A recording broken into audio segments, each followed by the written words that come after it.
Everyone, this is Nikita Sehrawat and welcome to my YouTube channel.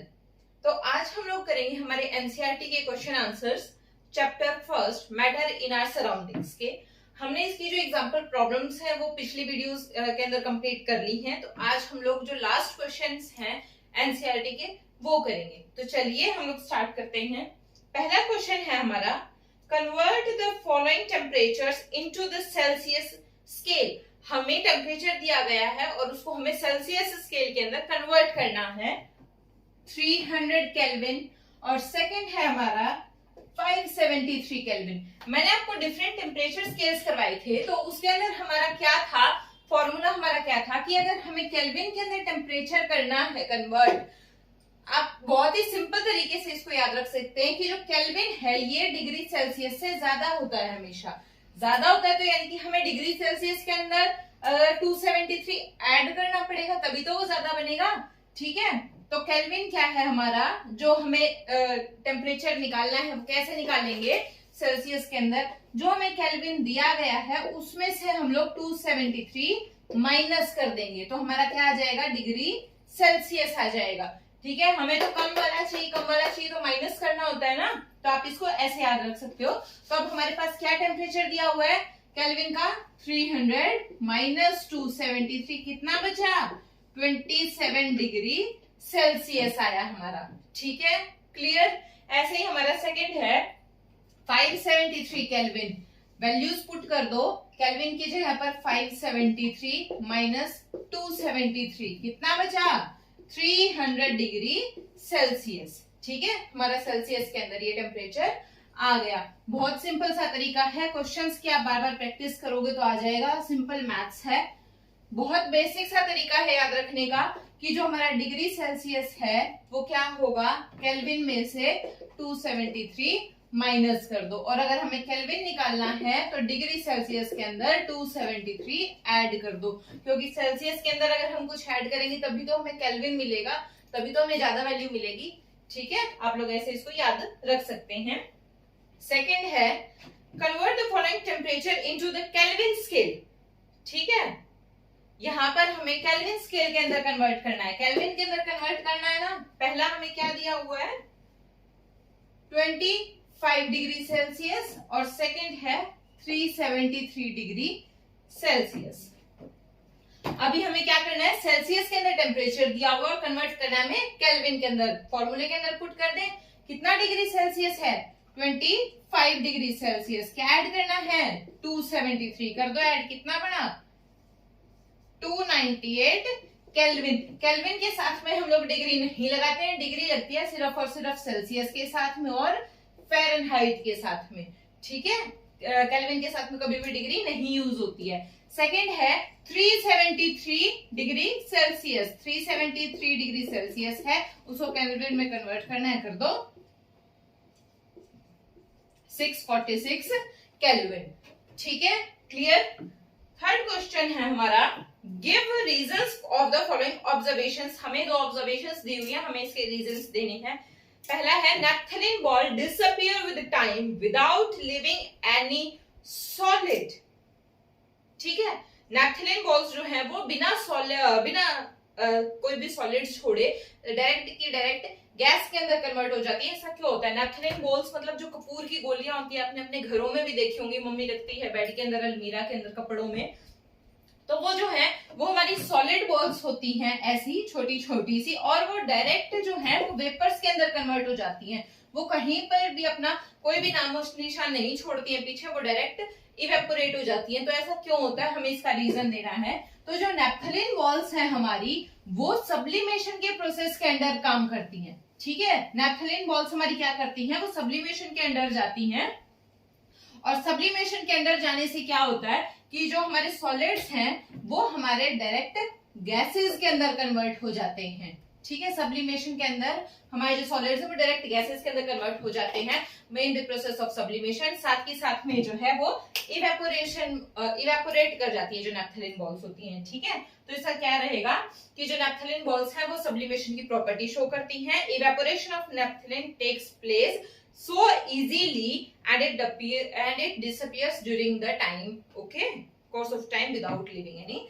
Solid की, कोई भी solid छोड़े बिना वो डायरेक्ट किसके अंदर कन्वर्ट हो जाती हैं, गैस के अंदर हो जाती हैं, क्योंकि वो सब्लिमेशन के अंदर काम करती हैं। ठीक है, clear out. We can get the smell of perfume sitting several meters away. Perfume की स्मेल हमें कुछ दूर होने पर भी आ जाती है ऐसी कैसी, ऐसा क्यों होता है? ऐसा इसलिए होता है कि जो स्मेल ऑफ परफ्यूम है उसके फ्यूम्स जो है वो बहुत ही जल्दी वेपराइज हो जाता है। हमारा लिक्विड के अंदर होता है, जो हमारा परफ्यूम होता है डी होता है, लिक्विड के अंदर होता है। जब हम उसको प्रेस करते हैं तो उससे वेपर्स बाहर आते हैं और वो एयर के अंदर बहुत ही जल्दी डिफ्यूज हो जाते हैं। जो उसका डिफ्यूजन होता है वो बहुत ही जल्दी होता है। आपको पता है सॉलिड्स जो है वो सबसे कम डिफ्यूज करते हैं, फिर लिक्विड्स करते हैं, और वेपर्स जो होते हैं वो सबसे जल्दी डिफ्यूज कर जाते हैं। तो जब हम परफ्यूम को स्प्रे करते हैं तो जो वेपर्स हैं वो बहुत ही जल्दी डिफ्यूज कर जाते हैं एयर के साथ में, और उसकी काइनेटिक एनर्जी के साथ में ही वो हम तक पहुंच जाते हैं। ठीक है, इसलिए जो परफ्यूम की स्मेल है वो हम तक काफी दूर होने पर भी आ जाती है। तो इसका रीजन क्या मिलेगा? इसका रीजन क्या रहेगा? Diffusion of perfume vapours into air. ठीक है, उसके बाद हमारे पास फोर्थ क्वेश्चन है, arrange the following in increasing order of forces of attraction between the particles. Particles के फोर्स ऑफ अट्रैक्शन के इंक्रीजिंग ऑर्डर में हमें इनको अरेंज करना है। तो हमें सबसे पहले दिया हुआ है वाटर, शुगर एंड ऑक्सीजन। आपको पता है कि फोर्स ऑफ अट्रैक्शन किसके अंदर सबसे ज्यादा होता है?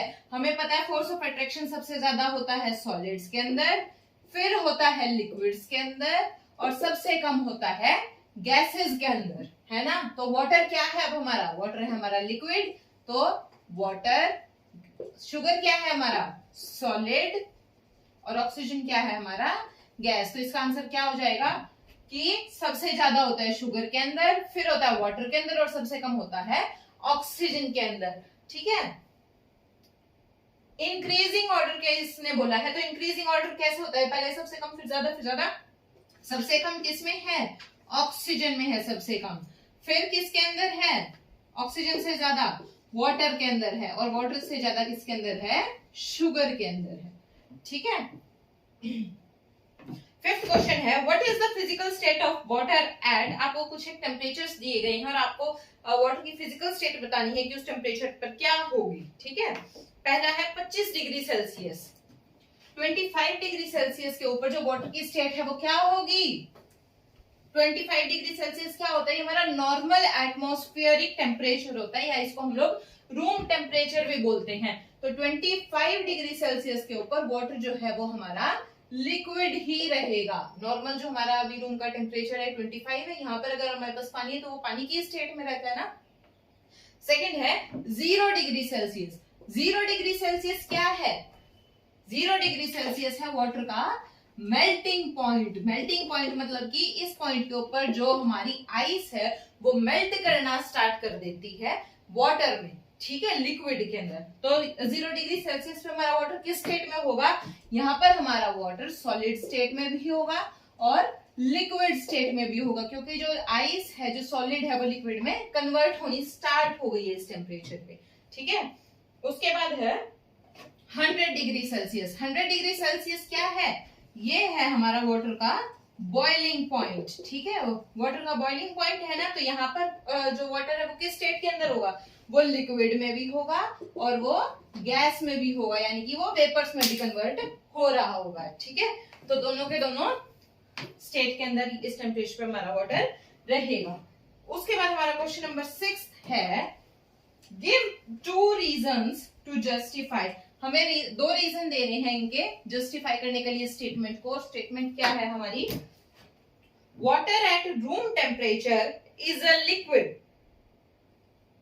रूम टेम्परेचर के ऊपर जो हमारा वाटर है वो लिक्विड स्टेट के अंदर रहता है। हम इसको 2 रीजन दे रहे हैं कि क्यों रहता है। पहला तो है इसकी फ्लूइडिटी।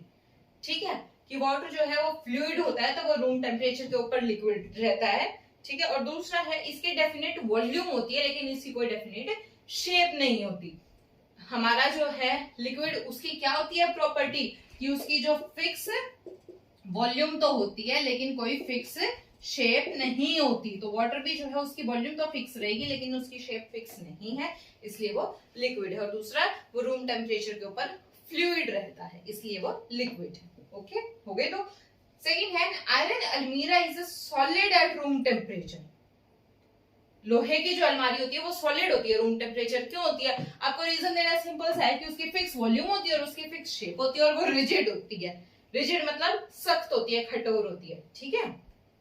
सेवेंथ क्वेश्चन है, why is ice at 273 Kelvin more effective in cooling than water at same temperature?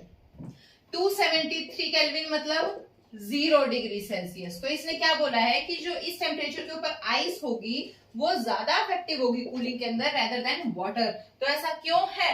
Ice at 273 kelvin is more effective in cooling than water because ice is more energetic than water. क्योंकि जो difference है latent heat of fusion का इन दोनों water और ice के बीच में, ये कारण है एक इसका। और डिफरेंस क्या है कि वाटर के अंदर जो लेटेंट हीट ऑफ फ्यूजन है वो ज्यादा होगी, एनर्जी के फॉर्म में ज्यादा होगी, क्योंकि यहाँ पर हमारा जो आइस है वो वाटर के अंदर कन्वर्ट हो रहा होता है। इसलिए जब इसके अंदर एनर्जी ज्यादा है तो आइस जो है वो कूलिंग में ज्यादा फर्क करेगी। ठीक है। It is because in the difference is in the latent heat of fusion which is present more in water than ice at the same temperature in the form of extra energy. ठीक है। Next question है, what produces more severe burns, boiling water or steam? कि ज्यादा क्या जलाता है, boiling water या उसकी जो भाप होती है वो क्या ज्यादा जला देता है स्किन को या किसी भी चीज को? ठीक है, ज्यादा क्या जला सकता है? तो जो हमारे वाटर वेपर होते हैं या जो स्टीम होती है हमारी, वो जो है वो ज्यादा सीवियर बर्न्स करती है, क्योंकि स्टीम के अंदर जो होती है वो बहुत ज्यादा एनर्जी होती है rather than boiling water in the form of latent heat of vaporisation. ठीक है। This is because steam has more energy than boiling water present in the form of latent heat of vaporization. इसलिए जो उसके अंदर temperature होता है steam का वो बहुत ज्यादा होता है और वो ज्यादा सीवियर बर्न्स कर देती है। ठीक है। उसके बाद हमारे पास 9th क्वेश्चन है, आपको एक चार्ट दिया गया है, मैं आपको यहाँ पर दिखाती भी हूँ। Name A, B, C, D, E and F in the following diagram showing change in its state। जो हमारी स्टेट चेंज हो रही है उसके हमें नाम बताने हैं। तो क्या दिया गया है, हमें चार्ट दिया गया है हमें कि सॉलिड से अगर लिक्विड के अंदर जा रहा है तो उसका नाम ए है। उसको क्या बोलेंगे जब हमारा सॉलिड से लिक्विड के अंदर जा रहा होता है, कन्वर्ट हो रहा होता है, उसको हम लोग बोलते हैं मेल्टिंग। आइस जब हमारी वाटर के अंदर कन्वर्ट हो रही होती है तो हम क्या बोलते हैं कि आइस मेल्ट हो रही है ना। जब लिक्विड से गैस के अंदर जाते हैं तो उसको क्या बोलते हैं, वेपर्स में कन्वर्ट हो रहा है तो उसको क्या बोलते हैं, बॉइलिंग, क्योंकि बॉइल करके ही तो वाटर जो है वो वेपर्स में कन्वर्ट होता है। ठीक है। और साथ में इधर क्या दिया है कि अगर हम लोग टेम्परेचर इंक्रीज कर रहे हैं और प्रेशर को डिक्रीज कर रहे हैं, टेम्परेचर इंक्रीज कर रहे हैं मतलब कि हम सॉलिड्स को हीट दे रहे हैं, एनर्जी दे रहे हैं, तो वो लिक्विड के अंदर कन्वर्ट हो रहा है ना। और लिक्विड को जब हम लोग हीट दे रहे हैं और उसका प्रेशर कम कर रहे हैं तो वो गैस के अंदर कन्वर्ट हो रहा है। ठीक है। सी आ जाता है हमारा, इधर वापसी में है ये, है ना। हाँ, इस तरफ ये है।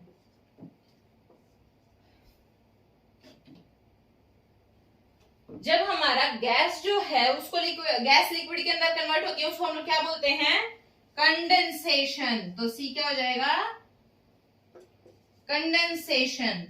ठीक है। और इस तरफ जब हम गैस से लिक्विड और लिक्विड से सॉलिड में आ रहे हैं तो क्या हो रहा है, डिक्रीज हीट। हम लोग टेम्परेचर को कम कर रहे हैं और प्रेशर को इंक्रीज कर रहे हैं, मतलब कि दबाव बना रहे हैं। गैस के ऊपर जब हम प्रेशर बढ़ा देते हैं, दबाव बना देते हैं, तो ही तो वो लिक्विड के अंदर कन्वर्ट होता है ना। अच्छा, उसके बाद आ जाता है हमारे पास डी। डी क्या है, जब हमारा लिक्विड जो है वो सॉलिड के अंदर कन्वर्ट होता है तो उसको क्या बोलते हैं, सॉलिडिफिकेशन। तो डी क्या हो जाएगा हमारा, सॉलिडिफिकेशन। जब हमारा सॉलिड जो है वो गैस के अंदर कन्वर्ट होता है तो उसको क्या बोलते हैं, सॉलिड जब हमारा गैस के अंदर कन्वर्ट होता है तब उसको बोलते हैं, उस प्रोसेस को क्या बोलते हैं, सब्लिमेशन। और ऐसे ही जब हमारा गैस जो है वो सॉलिड में कन्वर्ट होती है तो उसको भी क्या बोलते हैं, सब्लिमेशन। ठीक है, समझ में आ गया। सॉलिड से लिक्विड में जाते हैं तो मेल्टिंग, लिक्विड से गैस में जाते हैं तो बॉइलिंग, सॉलिड से गैस में जाते हैं तो सब्लिमेशन, और गैस से सॉलिड में आते हैं तो भी सब्लिमेशन, गैस से लिक्विड के अंदर आते हैं तो कंडेंसेशन, और लिक्विड से सॉलिड के अंदर आते हैं तो सॉलिडिफिकेशन। ठीक है, तो यहाँ पर हमारा chapter first matter in our surroundings के NCERT question and answer complete हो जाते हैं। हमारे कितने क्वेश्चन आंसर थे? ये 9 क्वेश्चन आंसर थे। साथ के साथ में हमने इसके जो चैप्टर के बीच में जितने भी क्वेश्चन आंसर्स थे हमने वो भी कंप्लीट किए हैं। यहाँ पर अगर आपको कोई भी डाउट होता है तो आप पूछ सकते हो, और वीडियो को लाइक कर देना, शेयर जरूर कर देना, और अगर इस चैप्टर में आपको कोई और डाउट है, अगर आपको कुछ और भी करना है तो आप वो भी बता सकते हो, मैं वो करवा दूंगी। वरना हम नेक्स्ट चैप्टर स्टार्ट करेंगे जो कि हमारा matter in our surroundings, sorry matter in our surroundings हमने कर लिया है, second is matter around the स्प्यूट, हम लोग वाला चैप्टर स्टार्ट करेंगे। और मैं आपको पहले उसके क्वेश्चन एंड आंसर ही करवा रही हूँ, बेसिक्स। अगर आप चाहते हैं तो आप प्लीज कमेंट करके बताइए, क्योंकि मैसेज आ रहे हैं कि मैडम आप पहले एमसीक्यू और क्वेश्चन एंड आंसर करा दीजिए, तो मैं आपको पहले वो करवा रही हूँ। ठीक है।